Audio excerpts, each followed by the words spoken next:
Dayton, New Jersey, it's the SNL Nerds, the show where two comics from New Jersey nerd out over Saturday Night Live. I'm your co-host, John Trumbull.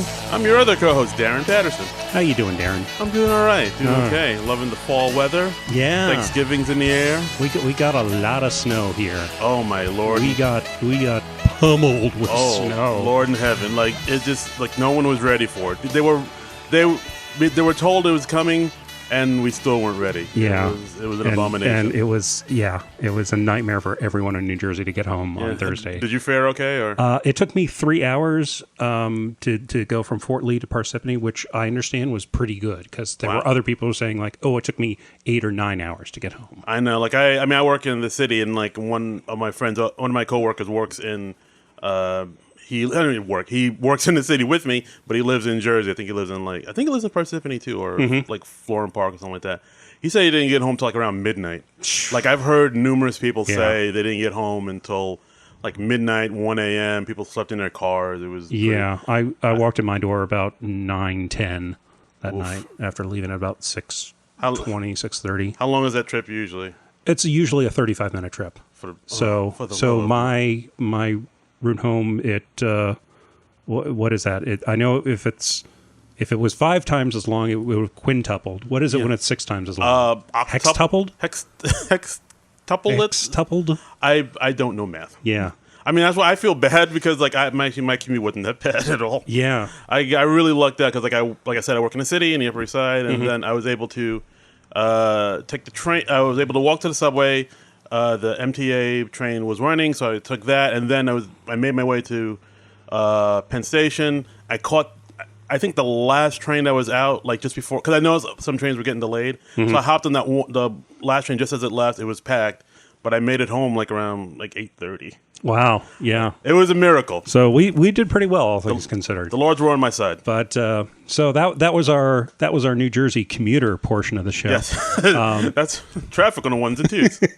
But this week we're going to talk about the Saturday Night Live episode from November 17th with Mr. Steve Carell hosting and Ella Mai musical guesting. Absolutely. And it was Mr. Carell's third time hosting. He last hosted like 10 years ago. I think he hosted in 2005. It was a decade, yeah. I guess when he first hit with like 40-Year-Old Virgin in The Office. And then again about 10 years ago. 2008. Absolutely. So this was his grand return. Da-da-da-da. So so let's start off. It was a cold open. It was It was like another Laura Ingraham sketch. Kate McKinnon once again as Laura Ingraham, which she's done once already this season. I think she did it last week. Was it that recently? It was very recent. I feel like it was 2 weeks ago. Either a week ago or 2 weeks. I gotta look at my notes. Yeah. I'm pretty sure it was last week. It was okay. Very recently. Oh, why don't you describe it? I will look at my previous notes and I'll try and figure out if. So basically, it's Laura Ingraham, Fox News host, and she does a pretty good impression of her. And I think it started off with a lot of feel facts. A lot of facts aren't true, but feel true. Yeah, you can't dismiss that idea simply because it isn't true and sounds insane. That was the quote I really liked. It's a joke, but it's so how they operate. It's like sad. Yeah, it's like blackface is a compliment. Yeah. I was like, oh god. Yeah, it's one of those things that's like it's so close to the bone that it's like it's just it's like parody and reality are just as one at this point. So I looked it up. They did the Laura Ingraham thing 2 episodes ago in the Jonah Hill episode. Oh, okay. So it's 2 episodes. Yeah. Right. So I stand corrected. Last week with Leah Schreiber, the opening was the Jeff Sessions goodbye. You know what? You're right. All right. So I stand down. So, but it was very recently. It was at the beginning of this month. I was actually surprised. I thought they'd do something different. But well, I mean, it's a good vehicle for them to cover the events of the day and talk about like Fox denying the whole blue wave thing happening, even though it is and so but it was good. We saw a Mark Zuckerberg impression that was pretty right. Was that Mikey Day or was that Alex Moffat? That was Moffat. That was Moffat because I'm getting to the point where we've made the joke so long about Mikey Day and Alex Moffat being interchangeable, I'm now genuinely having trouble telling them apart. Now the joke's going too far. It was because my notes I have Mikey Day as Mark Zuckerberg, and I was like not sure if that was right. It's not. I was like, I don't know. I'm mixing up the anonymous white guys on Saturday Night Live. Mikey Moffat. It was Mikey Moffat, Alex Day. Yeah. As Mark Zuckerberg. But no, it was good. And Leslie Jones as Marcia Fudge. Yeah, I didn't even know who that was. I mean, it shows what I know about politics. But who's Marcia Fudge? I didn't write down like this. Apparently, that is something who just got elected, and I don't know what state she got elected to. But yeah, art and Cecily Strong as Janine Pyro again. Judge Janine Pyro, or Pyro. Is it Pyro or Pyro? Pyro? I don't know. Che? Oh, shit. At the same time. Wow, we've been doing this too long. Okay. That's my problem with this sketch is I never have really watched Laura Ingraham. I just know her name as a Fox News host. And so I don't really know her show the way I know like I would know a Bill O'Reilly or a Sean Hannity or something like that. I've just never sampled her show. So right. No, like part of me kind of wants to see her show just to see how close the impression is. But then again, I realized I'd be watching Fox News, and I know I can't make that sacrifice. I don't know if that's a sacrifice I want to make either. Lord, no. I am mildly curious, but yeah, maybe we could Google it and go on YouTube or something. That way, we're not giving Fox News ratings. Yeah, but we'll still be watching Fox News, though. I don't know. Okay, we'll do it like you're watching a solar eclipse. We'll get a cup and like put a little pin prick at the bottom of the cup and just watch it through that little hole. All right, that might work. And then then we're not indoctrinated. Yeah, they don't have the little They Live device that reads obey. Oh wow, that's a deep cut there. All right, but no, all right, that might work. I'll look at it through like a pin in a cardboard sheet, exactly, or a hole in a sheet. I'll watch it through a hole. You'll watch it like a honeymooning Orthodox Jewish couple. Hole in a sheet. Just a tip. So that was the cold open. It was all right, not bad. It was all right. I enjoyed it. It had a couple of good lines. I don't know if I have too much else to say for it. Like with Alex Moffat as Mark Zuckerberg, he was just. I think the joke there was he was just like sort of an automaton who doesn't really understand how humans work. Like 1, 2, 3, and blink. Yes. Yeah, and like I think when he did the laughing thing, he didn't know exactly how to laugh. Very artificial. It's like, yeah. So it was a very different sort of Mark Zuckerberg than we saw on like The Social Network. Yeah, I mean, but he's always been kind of like that. Very like I don't want to say unhuman. But just very awkward on camera. He's very I mean, if you've seen Zuckerberg, especially when he was at the hearings, he seems very kind of like robotic. I remember like years ago when what's the fellow who played Mark Zuckerberg in the movie? Oh, Jesse Eisenberg. Jesse Eisenberg. When he hosted, they had Mark Zuckerberg do a little drop-in cameo thing. Oh. And they were next to each other. And I remember thinking Mark Zuckerberg was like awkward even by the standards of non-actors doing walk-on cameos. Yeah, like we've seen, I mean, if we watched a lot of episodes of SNL, and we've seen like non-actors on SNL, like politicians and athletes. Like Zuckerberg was right up there with that, if not beyond that. He was very stiff. And and that's fine. The man's not an actor. No, that's true. That's true. People. I mean, I don't know how I would behave if I was on live TV. I'd freeze up as well. But it just seems like I don't want to say he doesn't know how to be human. What's the right way to say that? He's awkward on camera. Yes, and possibly in life. Possibly in life. Who knows? I haven't met the man. He could be not entirely comfortable in his own skin. Who knows? Yeah, who knows? But from what I understand, the real Mark Zuckerberg is much more of an amiable, friendly guy than the guy we saw in the Social Network movie. Oh, okay. All right. Well, that's good to know. So yeah, all right, which is nice. Yeah. Oh, and also with the cold open, there's one thing I noticed that I liked where they was talking about the sponsors, and one of the sponsors was for whites only eggs. Yes. It's like when you want the best part of the eggs, whites only eggs. Yeah, I was like, that was a good joke. I liked it. That was a good joke. So then we had the opening credits, and then we had the monologue with Mr. Steve Carell. Yes, and he did one of the SNL standbys where they go to the audience questions, right? And then, it's one of those where he plays it like, oh, I didn't know we were doing questions. Oh, yes, you have a question? Yeah. Oh. And then somebody, usually it's like one of the writers or one of the bit players stands up and asks a question. Yeah, and all the questions had was the same question. When's that Office reboot going to happen? Yeah, we need more episodes of The Office. We need you all to get together and do more of The Office. Apparently, this is a thing that actually happens. Like, a lot of people want an Office reboot. I'm like, it didn't like just end not too long ago? It ended like 5 years ago, I think. Yeah, and like you're already clamoring for a reboot, people? Yeah.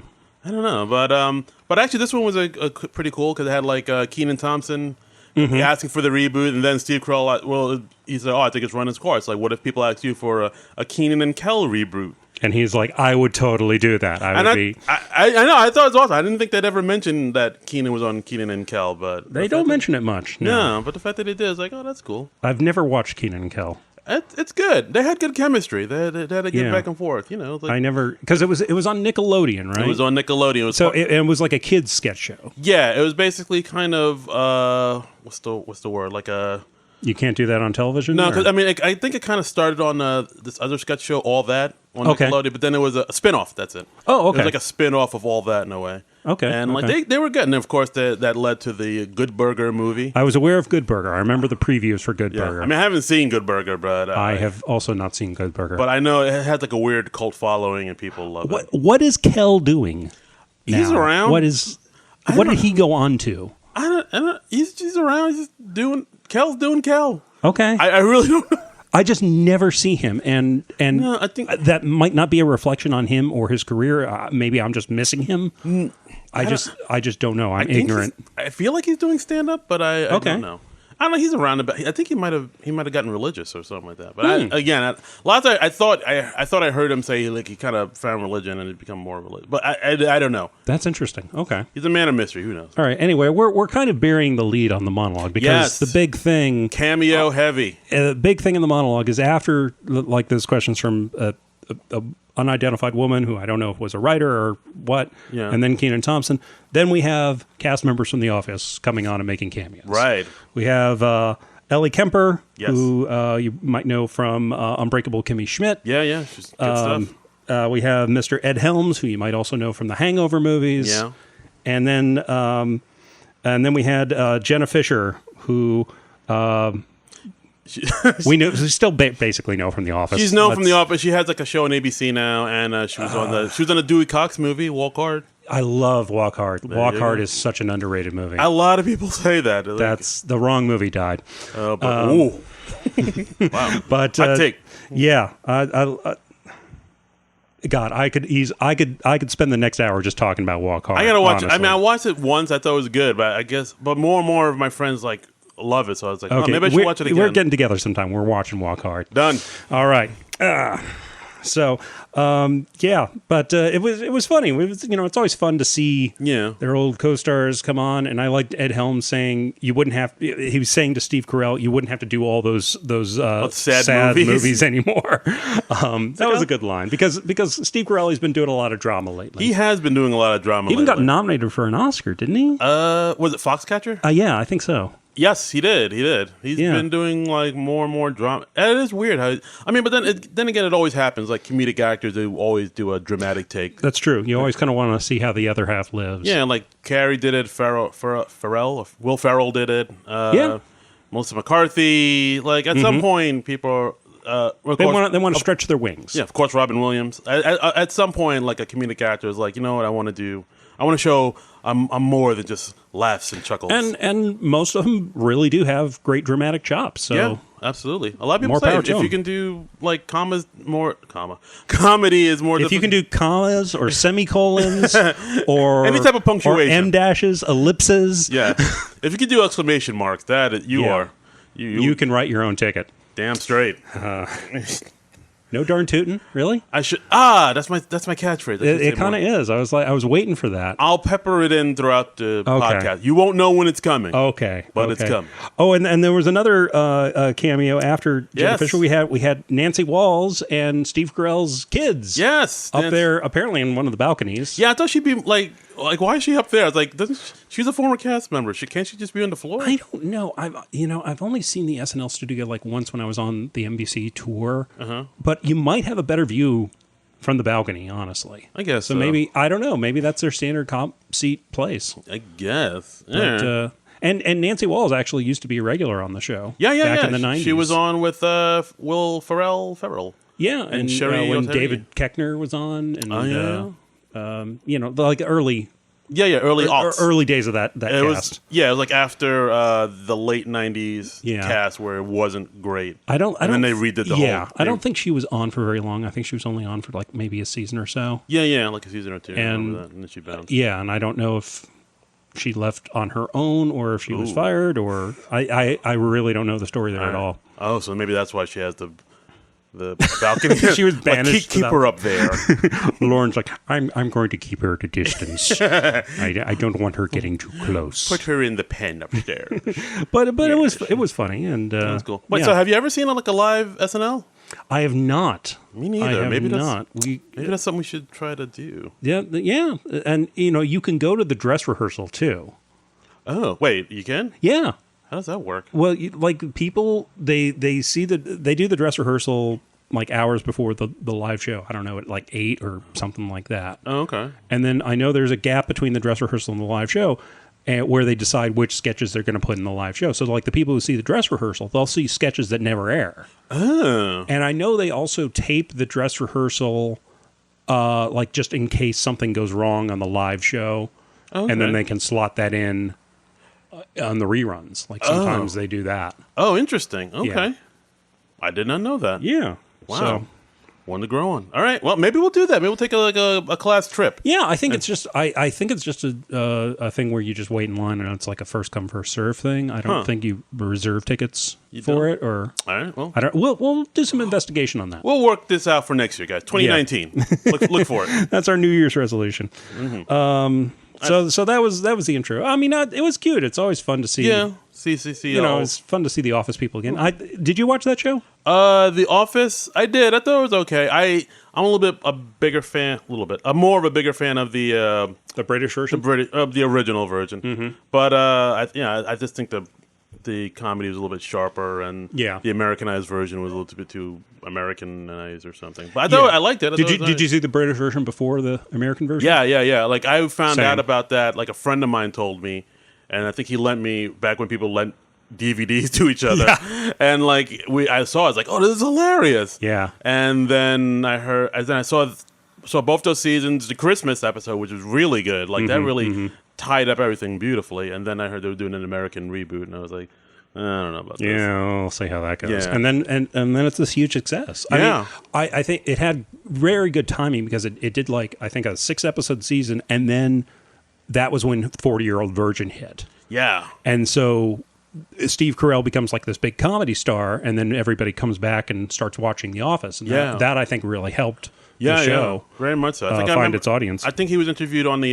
this podcast I listened to called The Hollywood Reporter. Mm-hmm. And it's really good. Like they talk to like a star or a director for like an hour about how they started and where how they get to where they are now. And like I think he mentioned that too, where they had 40-Year-Old Virgin in the can, and then he went on to do The Office, and then 40-Year-Old Virgin just became a hit. So like off of that, The Office that gave The Office a little bit of a bump. Yeah. It got the Carell bump.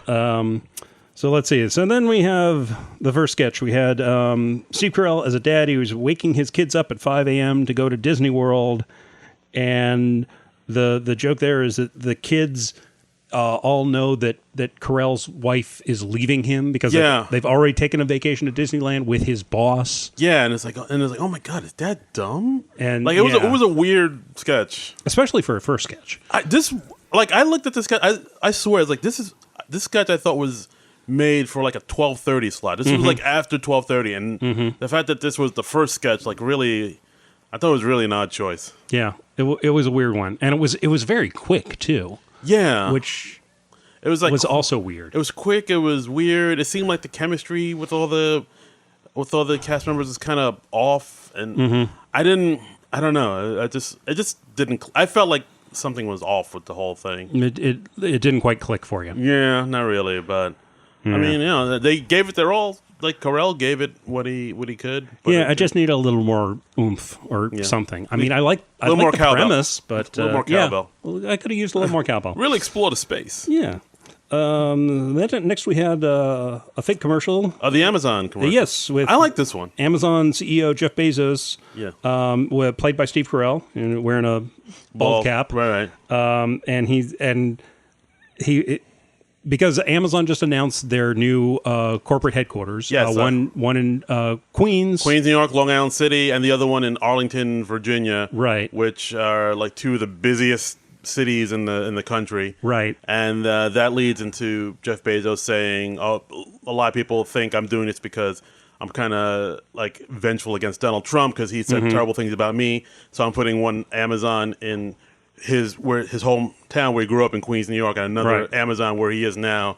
And then it kind of goes off into this thing of how like everything he's doing is like a thinly veiled, way to stick it to Trump in a way. Yeah. Like he walked past a picture of the Toad from the Super Mario Brothers cartoon. I loved that. And that didn't get any laugh or recognition from the audience. I know, like it was like a really small thing. Like he didn't even mention it. It wasn't commented on, but I mean, it was just a picture of the mushroom head from Super Mario Brothers, which Toad. If in case you don't know, Stormy Daniels, who had a thing with our current president, she came out and she compared our president's penis to Toad from the Super Mario Brothers. This is real life. And this is a thing that we know. This is a thing that is in our heads now, and we can't get it out. Oh, dear. We now have that mental image. Yeah, and the fact that he just had a picture of it and they didn't say anything about it. I love that. I like little quick things like that where they don't say what the joke is happening. But if you see it, you get it and you know it. And it makes it funny. It's like a little inside joke. And there was a line I really liked where he was talking about. He said, "Art of the Deal is the only book with 4 Chapter 11s." Zing! Which I loved. I laughed out loud at that one. Yeah, that was a laugh out loud line for me too. And then I said, "This has been a sick burn from Jeff Bezos." Honestly, the more this went on, the more I was like, the premise of the sketch that he did these headquarters in New York and in Virginia just to troll Trump, and he's doing all these things just to troll Trump. I was like, this makes a lot of sense. I didn't even know about this theory until the sketch. Neither did I, but I was kind of convinced by the end. I was like, that does make sense. He would do that. I was like, it's bravo. Yeah. Bravo, good sir. It was, that might have been the sketch of the night for me. I would agree. Yeah. Sketch of the night. Yeah. So next we had a Thanksgiving dinner. Yes, like a Friendsgiving thing, and they were trying to figure out like a Thanksgiving song, or they're trying to remember this Thanksgiving song. Yeah, Cecily Strong and Steve Carell, they both remember this. The table starts talking about how there are no Thanksgiving songs. Right. And then Steve Carell and Cecily Strong's character, they both recall one, and they start singing it, and nobody else at the table recalls it. Right. And then they eventually get a keyboard, and they start doing a whole production number of it. Yeah, and it's like, oh, yeah, I think I saw a synthesizer in the closet over here. Let me just get it out. Oh, I've got a couple AAA batteries right here. I like the absurdity of that. I think, didn't they do this once before? I feel like Did they? It was like a sketch revolving around not remembering a song, and then them singing like this song that sounds very made up. Mm-hmm. But the song sounds so good, everybody gets into it, and they think it's a real song at some point. Yeah, I mean, by the end of this, everybody else at the table recalled it and was singing along to it. Yeah, but it was a song about like erectile dysfunction and not being able to satisfy your lover. Oh yeah. It was a weird song. It's a weird sketch, but like I don't know, it had something because like at the end of it, Cecily Strong disappears, and it's like, oh wow, was she even here?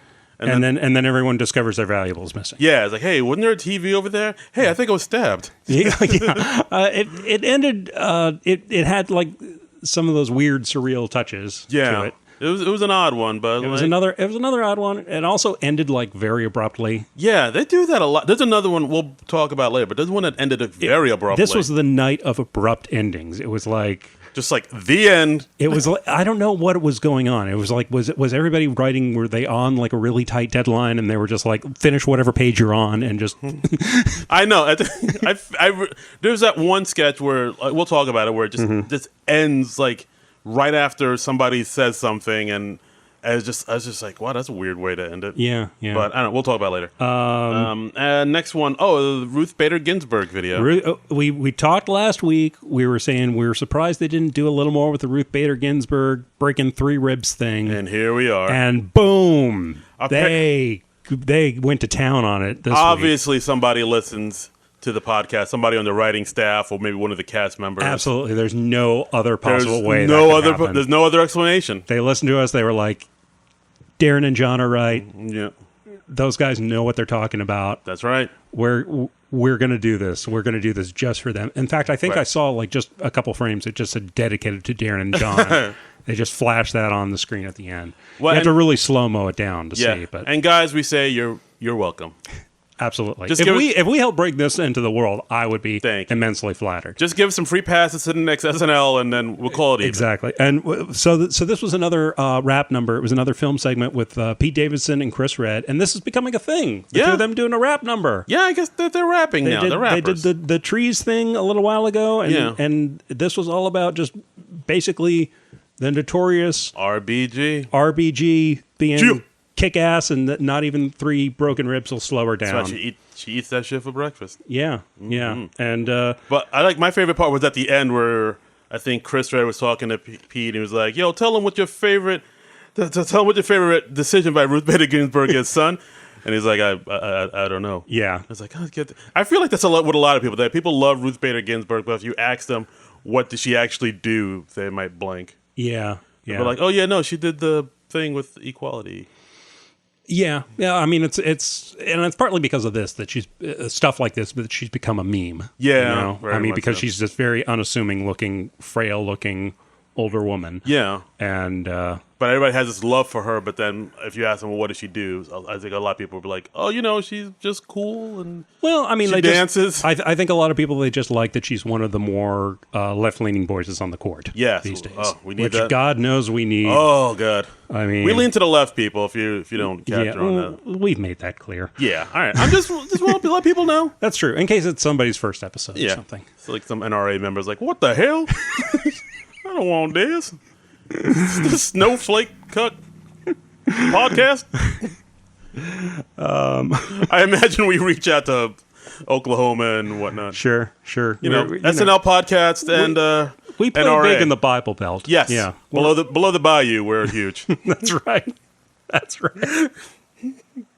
All the Duck Dynasty guys, they just love us. Yes, SNL podcast listeners and John Deere enthusiasts. They run in the same circles. Yes. What were we talking about? I'm sorry. We were talking about the show nominally. I mean, this is the show of like, a 1.5 million tangents, which should maybe tell you something about what we thought of this episode. It really should. It really should. Because we seem to be eager to talk about anything but this episode. Ooh, boy. Again, SNL writers, if you're listening, we do like the episode. Yeah. Oh, boy. Actually, this one was another one of my favorites. I kind of like this one, too.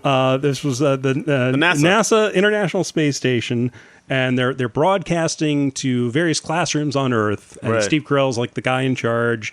And who do we have with him? We had Leslie Jones and Mikey Day. That was Mikey Day. Yes, Mikey Day and Leslie Jones, and they're answering questions from classrooms all around the world. Right. And then like an alarm goes off, and Mikey Day has to go fix it, and we hear some ominous sounds. Yeah, something happens, and then like Steve Carell still talking to the kids, make sure letting them know everything's okay. Right. There was one line that A.D. Bryan had because she was one of the kids. And she was like, "Oh, hi, my name is Haley, like the comet, and Eminem's daughter." Yeah, I don't know why that made me laugh. It's just like that was funny. Yeah. I was like, Eminem's daughter. It's just a throwaway gag, but I liked it. Yeah, I liked it. So Mikey Day he goes off to check on what happened with their like animal menagerie that they took up. Right, and apparently it was exposed to the outside, and so all the animals were instantly frozen. So we got so you see frozen dead monkeys flying. We see frozen dead monkeys flying about. And the one moment this literally made me laugh out loud where Steve Carell, he's holding a frozen monkey, and he's just it's a stuffed doll, but it's frozen, and they're frozen with their hair out and like they've just expression exactly an expression of horror on their faces. Yeah, and Steve Carell's holding the frozen monkey, and he just snaps the arm off Like accidentally. Yeah, it's like, oh god! And he's so horrified, and it was so abrupt and unexpected. It made me laugh. It was funny, and then they had one of the other NASA members, Svetlana, was like she got sucked outside, and she was like kind of banging her head against the outside. And we see. I think that was Kate McKinnon. I'd wager it was Kate. It looked like her. Yeah, and she was just very still, and she's just sort of banging against the window.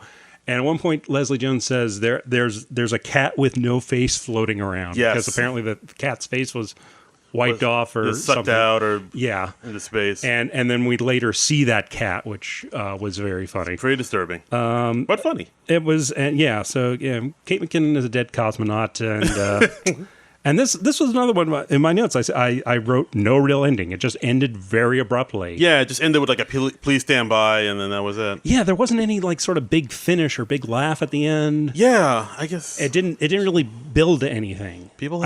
Writers have deadlines. I guess I don't know. I don't know. People are like, God damn it! I got 10 minutes. Like, hey, I don't know what was going on. It goes to please stand by. The end here. Yeah, it was very perplexing to me. But so I half liked this one. It made me laugh. And, I got a kick. This one I liked. I got a kick out of it. Yeah. So next we had our musical guest Ella Mai. Ella Mai. Yeah, I know her songs a little bit. I've heard them on the radio. You made a point of checking her out when you heard that she was going to be on the show, right? Yeah. I mean, I like her. She has that one song. I guess it's called "Trippin'," and then the other one, "Booed Up," I believe it's called. Or Did she do "Booed Up" last time? Yeah, I think she did both because like those are both her two big hits. So she did both the hits, and like she's a nice performer. It's like a very mellow, not super. I mean, they're mellow songs, so she's she performs it kind of mellow, and I thought it was all right. I think she's a good singer. This is like her first album. Well, I think she'll do all right in this industry. Yeah, I thought she was fine. I didn't love her. I didn't hate her. It's like, oh, this is pleasant. I thought it was interesting in her second segment. She has like the chain link fence behind her that her band's behind. Yeah, and then they have like a fog machine. They do much more like big production numbers for the SNL musical guests now. I thought that was weird. They're like with the chain link fence. I thought, oh, they're gonna do something with that because like, why else would you put out all those props and not do something with it? They really didn't do anything with it. But they just, that seems to be a common thing they do now, is that they have like a big set piece. Like, like Kanye had a big thing. And, and there was that one. Lil Wayne, I think, had a lot of which one was it where they had like a merry-go-round horse on stage and some girl just kind of like lazily like riding it? Yeah. I forget that. And they just had it and it didn't seem to be. Yeah. I think it was just a thing that was there. I think it was Travis Scott. But yeah, they just had it. It didn't really play a part in the song. They didn't really interact with it anymore. It was just there. They're going for much more spectacle, it seems like, on the musical guests. Because it used to just be the band and they play. Yeah. And that was pretty much it. I know. And I don't know. I guess it says something about your music when you need all that to keep people attention. Yeah, I don't know. I don't know if it's a thing that the musicians are demanding or if it's the show is pushing for more of that. I'd be interested to hear the rationale behind that. We have to look into this. I don't know. It goes all the way to the top. That's right. I like how you make this sound like a Watergate type conspiracy. Follow the money. Follow the merry-go-round. We're going to meet Hal Holbrook in an underground parking garage. Oh, nice. He's going to tell us who to go after. You're asking too many questions. You need to. And then assassins will be after us, and we'll just be running away from them in the underground parking garage. Colin Jost and Michael Che with Tommy guns. You know too much. Michael Che, no. Michael Che, hey, no. Learn how to pronounce my name, damn it. Oh, God. Colin Jost, I don't have Lego hair. Oh, wow. So they do listen to the podcast. They do. Oh. That would be kind of flattering, wouldn't it? That'll be my last words. You listen to my podcast. That's so speaking of Colin Jost and Michael Che, please rate and review. Please rate and review. And so next we have the weekend centerpiece update of the show. Yes. Yeah, weekend update. Yeah, I thought this one was okay. It was. They've done better, but this was all right. Yeah. There wasn't too much that I was just like, oh wow, that's great, or that's a cool hot take. Yeah. Or the one I kind of like when they're talking about voting and how. Because I did think about this, especially when we're the big midterm elections. Because they were doing a story where some of the machines, I think it was in Florida, they said the machines got overheated. Right. and so they had way fewer voting machines than they should have. Yeah, exactly. And that's still, because that reminded me, like, when the midterms happened and I voted, one of the machines where I was at, it didn't work for a while. Oh, you told me about this, I think. Yeah, like, it didn't, like, and people, like, for some reason it wasn't registering, and everybody was freaking out, like, what do we do? What do we do? Right. And, you know, people were like, well, you can't turn it off and turn it back on because then the votes might get lost. Right. Yeah. And then, I mean, they fixed it. It was okay again, but that did make me think, like, why? I mean, it's 2018. Why are we still voting like this? Like, why don't we have this in a more efficient? Yeah, like we can order system. We can order food on our phones. We can order car service, like all those little creature comforts we could do with the greatest of ease. But something like, you know, not like electing officials for office. We still got to use this like 1965 method of voting. And, yeah, exactly. And it's like, what are we doing? Why is this like this? It's nuts. It's nuts. Oy. But the wheels of democracy turn slowly, I guess. Yeah. So, you know, you got that, all the bureaucracy, and you have all the people with the vested interest not to change things or make Get it on better. that, Jeff Bezos. Yeah. Help us out. But one of the people that came out was Mikey Day again as Denver Riggleman. Apparently, yes, he's an official who who just got elected, who apparently writes Bigfoot erotica, and this is a real thing. This is not a thing for the sketch. I didn't even hear about this. I heard about this in passing. You did? Yeah, I didn't know. Yeah. Right. I hadn't done a whole lot of investigation into the story, but apparently, yeah, somebody who writes or has written Bigfoot erotica has been elected into office. Just when I think I can't be shocked anymore, I become shocked. Yeah, so they had him read from some of his Bigfoot erotica. Oh, good. As a joke. Right. And, I mean, I got it. I felt weird. I felt weird listening to it. I felt weird seeing it. Well, yeah.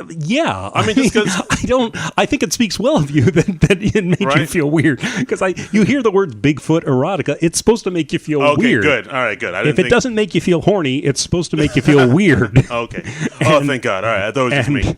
Yeah. Okay. All right. Very good. That is a normal reaction to the words Bigfoot erotica. I heard about this Bigfoot erotica. I got all horned up. I got to find out what this is all about. I'm heading to Barnes & Noble right after the show. Harry and the Hendersons. Oh, my God. It is Bigfoot. Oh, and wow. So that was a thing that they did. And Kenan Thompson did his LeVar Ball impression. LeVar Ball, L.A. Laker, LeVar Ball. Yes, he's a father of a basketballer, apparently, a basketball player. He basketballs. Yeah. And, it's just, over the top kind of Kenan. And this is another thing where I had no idea how good or bad the impression might have been, because I have no context for it, because neither one of us are sports people. Yeah, we are not. I mean, I've heard of LeVar Ball, and I've seen him in like memes and stuff like that. And okay, I think you're up on me. GIFs, and that's all I know. I just know from stuff I see on like Giphy and whatnot. Like, okay, that's all I know. I don't know anything about him, but apparently he's just a very brash, over the top persona. Okay, so I was like, all right, well, like I guess he nailed it. Yeah, I guess. And that was pretty much it. That was the weekend update. Nothing too notable one way or the other. Yeah. No Pete Davidson apologies. Yeah. No Pete Davidson offending. He didn't offend anybody with congressional people. Yeah. Well, I'm sure it'll happen again soon. I mean, the show's coming back December 1st, so fingers crossed. That's right. Hopefully, there's someone with an eye patch or some type of disability Pete Davidson can mock. Yes. Let's hope. So next we had a 50s sleepover. Yeah, which was they were doing sort of a parody of the Grease number Beauty School Dropout. Yeah, like is it bad that I've never seen Grease like all the way through? I think I might have seen it once all the way through, but I did get the reference. Because I remember that Beauty School Dropout thing. So Heidi Gardner is playing a girl who just dropped out of high school, right. and then they have this sort of dream sequence where Steve Carell comes on as, I think it's Frankie Avalon in the Grease movie. Yes. With like a 70s fro. Like a perm. A perm, yes. A disco stew, if you will. Exactly. It's a perm, not a fro. Excuse me. And so he's given it, and he turns out to be A.D. Bryant's long-lost dad. Yeah. And it's like, where have you been? It's been 6 weeks. Yeah. And it was funny. It was awkward. It was funny. It was bizarre. It was funny. It was I think it also ended kind of abruptly, as I recall. Yeah, a lot of bizarreness in today's episode. Yeah. This is just like, I don't know. I mean, sometimes bizarre can be funny, just absurd for absurd's sake. Yeah. But then sometimes absurd is just like, what? Well, I mean, if you're doing something bizarre and surreal or whatever it is, if it works beautifully. If it doesn't work, it just kind of lies there. Yeah, very much so. It's an all or nothing proposition, I think. Very true. But I don't know. so, I mean, I was amused that they really duplicated the look from Grease, and they had him in the Frankie Avalon 70s perm, which doesn't look 50s at all. Yeah, no, not at all. but it's funny because of that. Yeah, like I was thinking, like, did people have perms back in the 50s? I didn't think they did. I don't think so. So then, I see those. I think the later seasons of the Brady Bunch. Yes, exactly. That's like when all the Brady men got the perms. Yeah, what was that about? Except Bobby was suddenly blonde. Yeah, for some reason, because apparently, like the actor, he like dyed his hair to match the other actors, and then the last season or two, they were really? Like, I didn't know that. Oh yeah. Wow. Mike Lookinland. What a last name. Lookinland. Lookinland. It sounds almost like a Native American last name. Lorenzo Lamas. Mike Lookinland. Lookinland. I actually remember there was some. This was I don't know when this was. This was probably like late 80s, early 90s. When Jimmy Smith was hosting SNL. Oh, wow. And Jimmy Smith was on a game show, and he was playing an American Indian. He was trying to win back his ancestors' land. Right. And it was one of those game shows where you hit a buzzer and then you shout your answer. And I just remember him going, bloop, Mike Lukenland, and doing it in a mock American Indian, Native American accent. Oh, yeah. Just going, Mike Lukenland. And that was very funny. That was... Yeah. Oh, yeah, I kind of remember that. I thought you were going to tell me about the other sketch. I think Jimmy Smith was in it too, when he was a news anchor, and he was new, and they were doing the pronunciation. Yeah, they were, and it was like him. I think it was like Phil Hartman definitely was in it, and I think Victoria Jackson, and they were explaining. They were like pronouncing Spanish words differently. Like they're overemphasizing the Spanish, like Nicaragua. Yeah, the Iran Contras. Yes, and with every possible word that you could put Spanish. Yeah, pronunciation. And then like he was like Jimmy Smith was there, like, oh, okay, you're just saying it that. And then I think they ordered lunch, and then they were like, oh, what would you like for lunch? It was like, oh, I would like an enchilada and chimichangas. And yes, that was it. All right, so there's a little flashback right there. What does it say that we remember this Jimmy Smith's episode from probably 25 years ago better? Then we remember the episode we watched last night. It speaks volumes. Is what it does. So where were we? Let's see. We did the Grease. We did the RV sketch. Oh yeah, the parents in the RV. Now this is the one I was talking about that ended really abruptly. I also have this in my notes. It says abrupt ending. Like super abrupt. I was like, is that? Wait, that's it? It was really weird. It's like every single sketch. Last night was just. But no, it was weird because like usually I know a sketch is coming to an end because they do a thing where like they show an exterior shot of where the sketch is taking place, and they do the sketch, and then they show the exterior shot again of where they did the sketch, and then when they show the exterior shot at the end, that's when you know the sketch is over. Right. But with this sketch, they showed the exterior shot of the RV. Yeah. They had the sketch, and then they just went into like the title cards, and then went to commercials. Yeah, it was like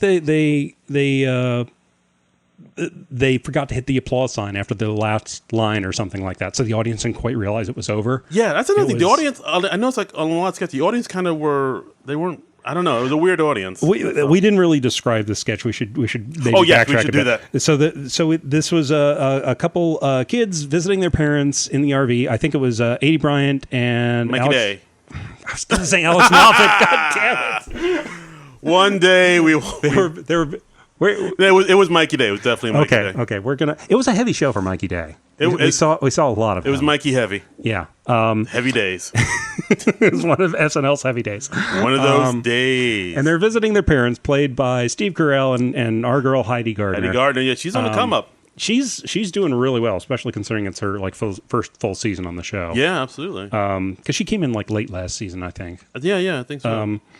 And so the parents have recently they like retired parents, and they're in an RV, right? And the dad's loving it, right? And Steve Carell has a fake beard for some reason because I guess he's going back to nature, yeah. And we learned that Heidi Gardner's character, the mom, she does not like it. Yes, because she's saying she likes it, but she does not. Right, because Steve Carell character, he like quit his job and gave away all their possessions, and it's something that most middle-aged men do. We're just like, screw all this life. I want to just live out in nature.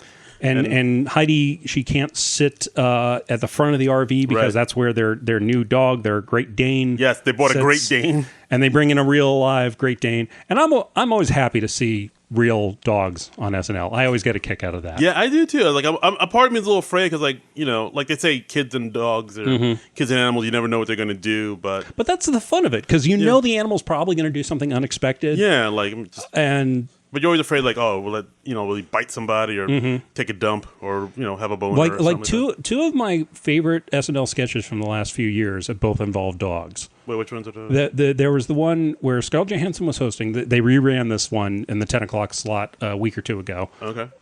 Or did I watch this on YouTube? Anyway, she develops a hat that lets her read her dog's thoughts. Oh. And it's this cute little pug dog, I think. Oh, okay. And then she learns that her dog is a Trump supporter. Oh, right, yes, I do remember and she's that. just horrified that her beloved dog is like, well, hey, they should all go back to the countries they came from, and blah blah blah blah blah. and they're doing the dog's thoughts in voiceover. And there was a funny bit where the dog like takes the hat off. Yeah, he starts scratching at his head, and so the prop hat comes off, and yet this hat's still lighting up and broadcasting his thoughts. Yeah. All right, that was funny. And there was another one where they were scientists who gave the dog human hands. So they just had like a dog's head, and then there were like human hands. Oh shit! Okay, underneath. all right. I remember. I loved that, and I mean, just dogs in comedy. I mean, I just love that. Just can't go wrong. They should do a dog theme show. I want to see this. Don't give them any ideas. I'm giving them an idea. They did the Ruth Bader Ginsburg thing. That's true. I want an all dog. Are there any dog related holidays? Like, they should do it around Thanksgiving because they have the Westminster Dog Show. I was gonna say Arbor Day. Like, was the one where they plant trees? Yeah, that's Arbor. Yeah, okay, that's plant trees and pee on the trees. Like but dogs pee on trees, so yeah, there's a tie in there. So there you go. So SNL writers. If anyone from NBC is seeing this, I want a compilation of SNL dog sketches. That's right. Get on it. Yeah. Let's make this happen. And SNL listens to us, to our podcast, so they obviously know. I think we've clearly established this. Clearly. So at the end of the sketch, it was Kate McKinnon come in because she's like the one that sold them the dog, and then her last line was, "Oh, it's a bad time to say that the dog." Because at the end, Heidi Gardner kind of breaks down. It's just like, "This is hell on earth. I don't want to be here." Right. And then Kate McKinnon says, "Oh, this is a bad time to say the dog's pregnant," and then it just cuts to commercial. And that was so weird. So weird. It was this weird, abrupt ending where it was just, it was like... I mean, they didn't even give time... Oh, it's over. Yeah, they didn't even give time for the audience to, like, applaud. Yeah, no, the audience was as confused as we were at home, I think. I don't know. It was weird. It was a weird feeling. So the next one was another weird sketch. The outer space. Another space station sketch. Yeah, I guess I just had the space station at the ready. Where some Earth astronauts are having some space aliens over for Thanksgiving dinner. Right. And they're being fed kern, which is their alien corn, which looks like corn on the cob, but it's purple. Right. And they bite into the cornels. Right. And then when the Earth people bite into the cornels, they cut to a close up of Pete Davidson in purple as one of the kern saying, "Please stop eating me." Yeah. And that's it. That's really it. And that's it. And then I think it's one of those sketches. It was kind of surrounded around the word kern. So I think like they were hoping to get most of their comedy from the word kern. Well, and the aliens are going like, "Oh no! That's not. It's not like a sentient being. That's just the sound it makes when you bite into it." Right. And then they were like, "Well, what do we do? Oh, I have an idea." And they just keep on eating the kern. Mm-hmm. And then that's the sketch. Yeah. And there was a weird screw up at the end. Yeah, you saw that too, right? Yes, where they cut back to Pete Davidson and he doesn't have like the purple tint on his face. Yeah, like the green screen or whatever. He's not chroma keyed onto the other kernels or the cornels. Right. So you just see Pete Davidson's face sideways, surrounded by black. Ah. And I don't know Yeah, somebody fell asleep at the switch somewhere. It was weird. It was weird. I mean, at the end, it looked like all the actors were kind of breaking a little bit. Yeah, because I think it was one of those things where I don't know if you've done like improv and stuff. It's like one of those things where you could see the sketch wasn't working so much. It's kind of funny, like the way the whole sketch was just kind of falling apart. Yeah. Like everybody was like, "This is hilarious! How bad it is!" Like so, everybody was like kind of breaking, and it was another bizarre sketch. This week it was like the writers went to Lorne and they were like, "Oh, we want to start our Thanksgiving vacations early," and he's like, "Well, yeah, all right, but we still have a show at 11:30, so just write anything." Wow, it's like Lorne Michaels is here with us. I know. But yeah, it was that another one was just like I don't know. That sketch was like, it was just bizarre. And the final sketch of the night, last one was GP Yas. And that was it? Who was it in this sketch? Was it Heidi? I believe Heidi and Steve Carell. Yes. And okay.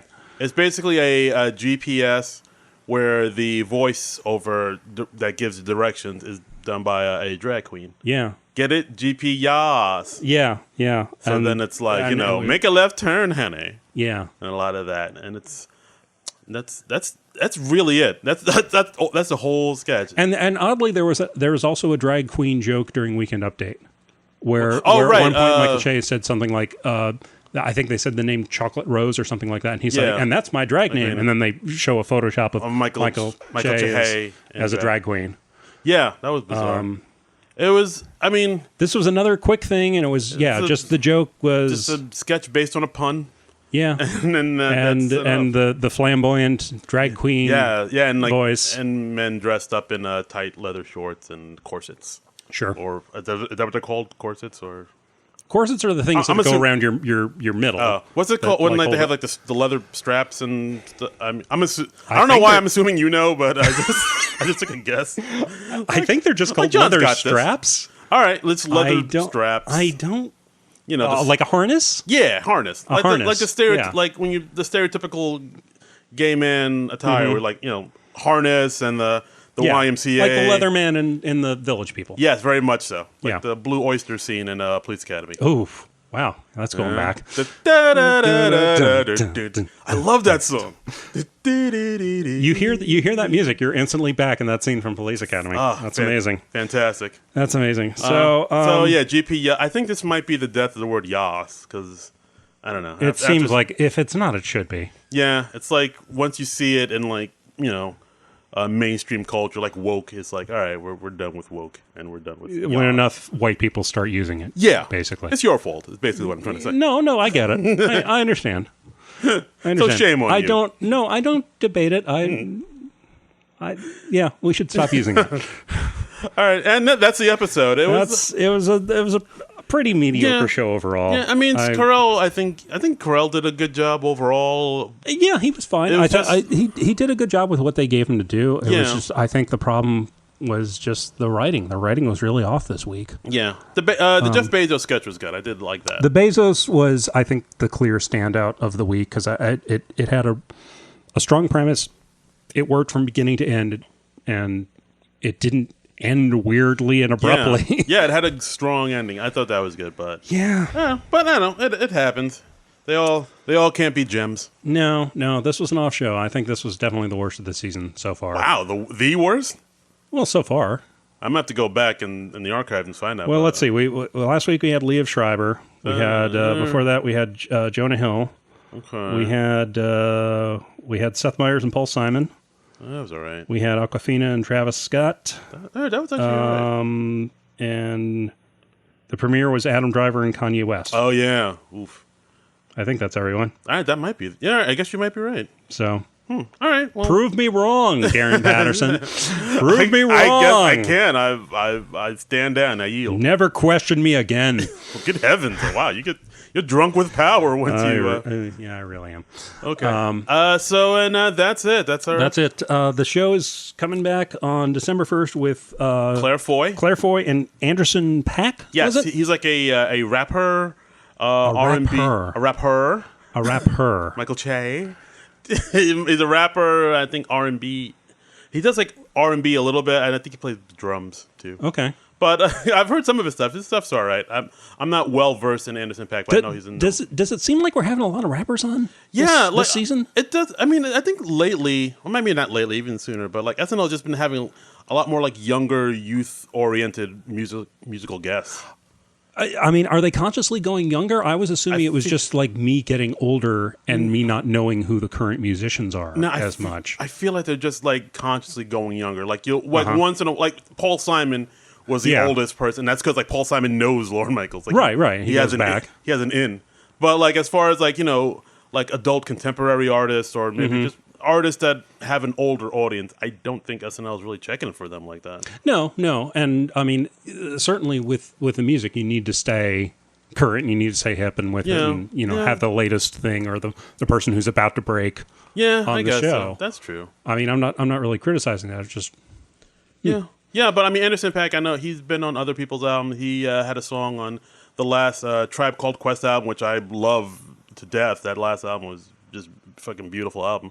But yeah, I mean, he's done good stuff. Anderson .Paak, from what I've heard. Mm-hmm. Yeah, so I'm looking forward to it. And Claire Foy, she is on The Crown on Netflix. Okay. And most recently, she is Is she the person in the girl with the spiderweb? Yes. Movie? She's headline. She was also in First Man with Ryan Gosling. Okay. And she's done other few movies, but like I think The Crown is the one that kind of broke her to American audiences. I think she's been in the UK for quite a bit, but like now she's like getting that American love. So that'll be an interesting show, and it'll be interesting to see what they come up with there. Yeah, and I think she mostly does like dramas, so let's be interesting to see if she could do comedy or how well she does comedy. Okay, so I think that is about it for this week. That's all we got. We are going to be back. We're debating what we're going to do for the skip week. We will do a show. Yeah. We just don't know for sure what we're going to do. Should we talk about what our debate? Sure, we could talk about it. Why not? We were talking. Well, so Saturday Night Live, the SNL, they're doing one of their specials, the primetime special. They're doing a Thanksgiving special with like Thanksgiving themed sketches through the years. So we're thinking about like watching that and talking about that. Yeah, we were talking about that. Or we could do another sort of best of thing and talk about our favorite hosts. Because we've talked about our favorite cast members. We talked about our favorite sketches. We figured it's time to talk about favorite hosts. Go to the hosts. So it'll probably be one of those two, or maybe another one. You don't know. It's a big old surprise. There could be a monkey wrench thrown into the. We played fast and loose. Yeah, that's true. We're mavericks. We might not know until we like come in here and turn on the microphones next week. That's right. We just might talk about our day, and that's it. We could. I mean, we certainly went off on enough tangents this week. Absolutely, we have tangents. We have tangents to spare. we really were like talking about everything but the show, because I think we just didn't have too much to say about this show other than, well, that was weird. Yeah. Like, hey, remember Jimmy Smits back in 20 years ago? Remember Jimmy Smits back in the 90s? That was great. That was great. Good times. Good times. All right. So, yeah, maybe we'll just come in here and we'll talk about Jimmy Smits for an hour and a half. Who knows? Oh, that would be beautiful. Who knows? We'll start with the LA Law. We'll go into the NYPD Blue years. We'll talk about his Star Wars work. Oh, my God. This is exciting already. He was in El Gringo with Gregory Peck. He was? I think. Okay. I trust you. I don't know. Okay. All right, it'll be fantastic. I may have reached the extent of my Jimmy Smits knowledge. This was a horrible idea. You're bailing on it. I regret this decision immediately. Oh boy. We'll talk about Jimmy Smits, and we'll move on to talking about Ricky Schroeder, and then Mark Paul Gosselaar. Yeah. All the NYPD Blue partners of Dennis Franz. It'll be NYPD heavy. Yeah. So join us next week for the NYPD Blue Nerds. Yes. And we're rebranding right now. We're rebranding. As we speak. That's right. That show was on for like 12 years. There's lots of material there. Darn tootin'. And it comes back. Call back. Well, that's a perfect place to end it. My name is John Trumbull. You can find me on Twitter and Instagram at TrumbleComic. I'm Darren Paris, and you can find me on Twitter and Instagram at DarrenCredible, and my website, DarrenCredible.com, DARIN Credible. Anything else we want to plug? Nah, I guess that's it. All right. Well, so thanks for listening, and we'll see you next week with something. Later. Bye. This has been a non-productive media presentation. Executive producer, Frank Hablawi. This program and many others like it on the Non-Productive Network is distributed under a Creative Commons Attribution Non-Commercial No Derivatives license. Please share it, but ask before trying to change it or sell it. For more information, visit non-productive.com.